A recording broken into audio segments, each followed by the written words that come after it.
Henffych, gyfeillion. Fy enw I yw Rhys ap Gruffydd. I chi gyd wedi clywed sôn amdana ynddo? Yr Arglwydd Rhys. Mae rai bod na gerflun ohonau yma'n rhywle.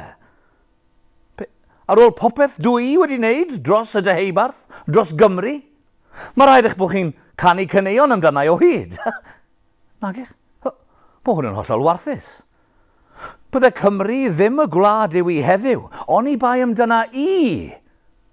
Rhys ap Gruffydd. Chi'n gweld fi nath wthio Harri'r Ail, sef Brenin Lloegr. O ddia yma. Chi'n gweld, rydw i'n ymladdwr ffyrnig, yn dod o deulu o ymladdwyr ffyrnig. Roedd fy nhatgu, Rhys ap Tewdwr, yn ymladdwr ffyrnig. Roedd fy nhad, Gruffydd ap Rhys ap Tewdwr, yn ymladdwr ffyrnig. Chi yn gwybod beth yw ap yn dydych? Chi ddim? Nage, dim rhyw declyn ar iPhone neu iPad yw e. Sa'n deall hwnna o gwbl. Gadwch chi fi ddysgu I chi. Nawr te, enw fy hen datgu oedd Tewdwr. Gafodd e fab, a'i alwen Rhys, Rhys ap Tewdwr, neu Rhys mab Tewdwr. Chi deall? Yna cafodd fy nhatgu fab, a'i alwen Gruffydd. Gruffydd ap Rhys ap Tewdwr. Ie? A wedyn gafodd yn nhad fab, sef fi, Rhys ap Gruffydd. Ond gallen nhw di'n galw I yn Rhys ap Gruffydd ap Rhys ap Tewdwr. Ond dychmygwch y cawlach yn sgwennu cardiau penblwydd. Fe alwan o fi yn Rhys ap Gruffydd. Roedd fy nheulu yn dod o'r deheubarth, sef Ceredigion, Sir Gyfyrddin a Phenfro. Roedd fy nheulu yn ymladdwyr ffyrnig. Roedd fy nhad yn ymladdwr ffyrnig, ond roedd yn fam yn ymladdwraig ffyrnig hefyd. Roedd hi yn dod o'r gogledd, a'i enw hi oedd Gwenllian. Roedd hi'n enwog iawn am ymladd yn erbyn y Normaniaid yng Nghastell Cydweli. Ac yn anffodus, cafodd Gwenllian ei lladd yng Nghastell Cydweli gyda fy mrawd Morgan. Ond mae yna gofeb iddi hyd y dydd heddiw yng Nghastell Cydweli a'i elwyr yn maes Gwenllian. Roedd y Cymru yn hoffi ymladd yn erbyn ei gilydd. Roedd y Cymru hefyd yn hoffi ymladd yn erbyn y Saeson. Ac ambell waith, byddai'r Cymru a'r Saeson yn hoff o ymladd yn erbyn y Normaniaid. Oedd lot o ymladd yn mynd mlaen yn y canol oesoedd. Yn ystod fy nghyfnod I, roedd yna frenin penderfynol iawn ar orsedd Lloegr, sef Harri'r Ail. Roedd Harri'r Ail yn ddyn penderfynol a cas iawn. Roedd e moyn ennill tiroedd y Cymru I gyd, a oedd e ddim yn mynd I stopio tan bod e'n lladd bob Cymro a Chymraes. Yn y cyfamser, roedd e ni yn brwydro'n ffyrnig yn y gorllewin, efo fy meibion, Hywel a Maredydd, ac roedd ni'n brwydro I ennill tiroedd Llandyfri a Cheredigion. Ond yn anffodus, fe ddigwyddodd hyn. Gan eich bod wedi cipio allan am ddyfru, rydw I am y cipio eich meibion, Hywel a Maredydd. Filwyr, cipiwch nhw! Ac bod Harri'r Ail wedi cipio fy meibion, Hywel a Maredydd, fe drechon i'r Saeson, a'i gothio nhw nôl I gwlad ei hunain. Ac oherwydd hyn, benderfynodd Harri fynd allan I Ffrainc, I ymladd yn erbyn y Normaniaid am 4 mlynedd. Na tra bod y Saeson allan yn Ffrainc, roedden ni y Cymru yn ymladd yn erbyn y Normaniaid, oedd wedi cipio'n cestyll a'n tiroedd ni fan hyn. Roedd hwn yn waith caled, a oedd rhaid I ni ymladd yn ffyrnig. Ond chi'n mo beth? O'n I wrth fy modd yn cipio cestyll y Normaniaid. A fel hyn, fydden ni'n gwneud hynny. Mi fydden ni, a gweddill y fyddin, yn istedd ar cefn ein cyffyle, yng nghysgod y coed ar gyrion y castell. Doedd dim siw na mew, ond I bai am sŵn cyffyle yn gweryru. Nee! Ac ambell I droed yn symud yn ddiamynedd roedden ni yn aros i glywed yr utgorn yn seinio. Roedd yng nghalon ni'n curo fel gordd. Bwm, bwm, bwm, bwm, bwm, bwm. Ac yna, seiniodd yr utgorn. Roedd y ceffylau yn carlamu. Roedd y milwyr yn gweiddi. Roedd cleddefau yn clincian. Clink, clink, clink, clink. Utgorn yn seinio. Colonnau'n curo. Bwm, bwm, bwm, bwm, bwm, bwm. Ac wrth i ni agosau at y castell, byddai'r Normaniaid ar eu ceffylau yn dod ato ni. Ni'n carlamu ato nhw. Milwyr yn gweiddi. Cleddefau'n clincian. Clink, clink, clink, clink. Colonnau'n curo. Bwm, bwm, bwm, bwm, bwm, bwm. Utgorn yn seinio. Ac un ar ôl y llall, byddai'r milwyr yn cwympo i'r llawr yn gelain, ar ôl gweiddi a sgrechen mewn poen. Wy dal yn gallu aroglu'r chwys ar y ceffylau, a'r gwaed ar y cyrff, hyd y dydd heddiw. Blasus.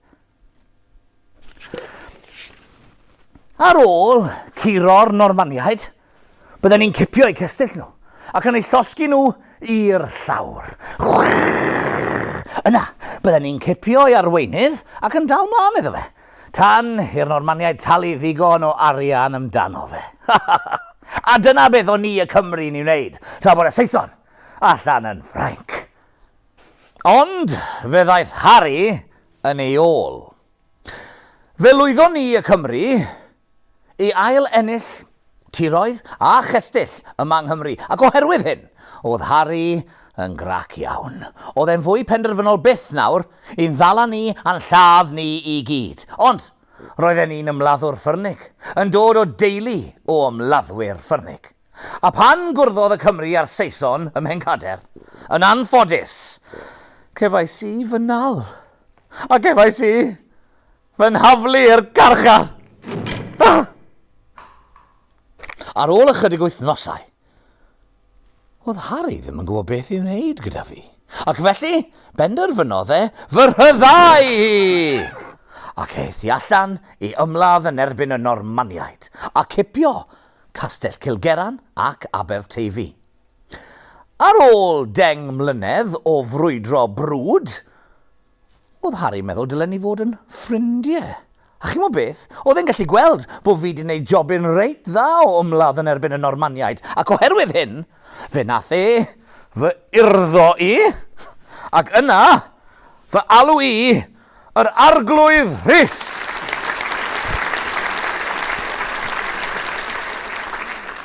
A bu heddwch am flynyddoedd. Diolch i chi. Cefais reoli cantref mawr, sef Castell Dinefwr. Hwn oedd brif sedd arglwyddi'r deheubarth, ac roedden ni'n byw rhwng Castell Dinefwr a Castell Aberteifi. Roedden ni'n hoff iawn o Castell Dinefwr, ond fy ffefryn oedd Castell Aberteifi. Oedden ni'n hoff o mynd ar yn holidays. Fe gipies i'r castell oddi ar y Normaniaid, Castell Pren, a fe losges i fe i'r llawr. Fe nes i ail adeiladu'r castell allan o gerreg. Hwn oedd y castell cyntaf, cerrig, cadarn, Cymraeg. Na beth yw cyflethrenu i chi. Roedd hi'n gastell crand a smart iawn. Roedd yna lle tân ym mhob ystafell. Roedd yna brodwaith hir yn rhedeg lawr y waliau i gadw'r castell yn gynnes. A chi'n mo beth? O'n ni'n hoff o fynd ar yn holidays i Castell Aberteifi, a byddwn ni'n danfon 3 o fy ngweision o'n flanu, 2 ddiwrnod o'n flanu. A'i swyddi nhw oedd hyn. Y gwas cyntaf oedd yn glanhau'r castell. Yr ail gwas, ei swyddi, oedd i goginio. A gwaith y trydydd oedd i wisgo het fel hyn. Yr hyn wee willy winky maen nhw'n gweud. A fe oedd yn aros yn y gweliau i gynesu nhw cyn i ni gyrraedd, achos, wel, dim blanket electric oedd e. A dyna ni. Roedden ni nawr gyda lot o waith i'w wneud, fi a'r gweision, i baratoi'r castell ar gyfer parti enfawr, a nes i gynnal ar ddiwrnod Nadolig 1176. Odych chi'n licio partis? Wel, mae hwn yn mynd i fod yn barti go arbennig. Gyda bwyd arbennig, adloniant arbennig, cystadlaethau arbennig. Nawr, mae yna barti fel hyn yn cael ei gynnal bob blwyddyn, hyd y dydd heddiw. Gallwch chi ddyfalu beth yw e? Yr Eisteddfod, a fi'r Arglwydd Rhys. Nath gynnal yr Eisteddfod gyntaf yma yng Nghastell Aberteifi, diwrnod Nadolig 1176. Oedd nifer o gystadlaethau, oedd. Oedd na gystadlaethau offerynol. Bydde rhai yn chwarae'r pib. Bydde rhai yn chwarae'r crwth. A rhai yn chwarae'r y delyn. Roedd hefyd cystadlaethau barddoniaeth. Roedden ni'n hoff iawn o'r beirdd. Ac yn ystod fy nghyfnod i, roedd rhai o'r beirdd gorau, fel Gwynfardd Brycheiniog a Seisyll Bryffwrch, i gyd yn sgrifennu cerddi mawl i mi. Rhai tebyg i hyn.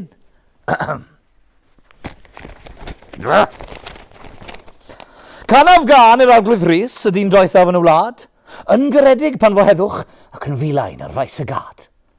Mae'r Arglwydd Rhys yn gyfoethog, yn rhoi ei arian yn hael ar o'r y deheubarth yw'r arglwydd, a does dim amdano sy'n wael. Da iawn nhw.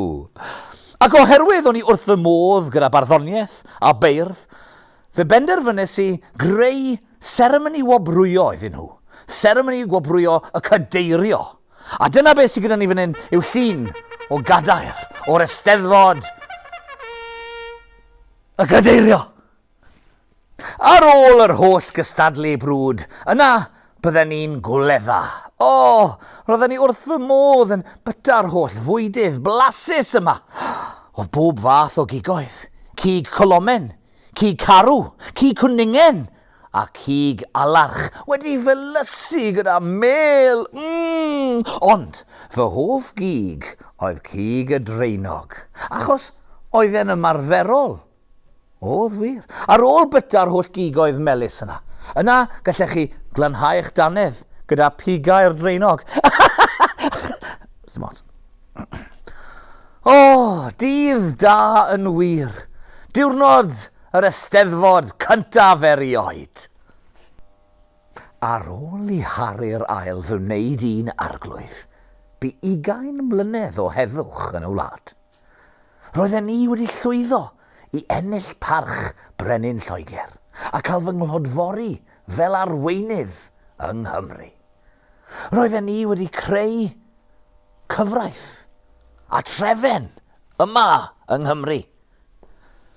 Roedden ni wedi helpu sefydlu'r mynachdau yn Ystrad Fflir, Talell Llychau ac Hendi Gwyn ar Daf, yn ogystal ag ariannu'r eglwysi. Roedden ni'n dipyn o foi. Rhys ap Griffith. Cofiwch fe enwi, yr Arglwydd Rhys.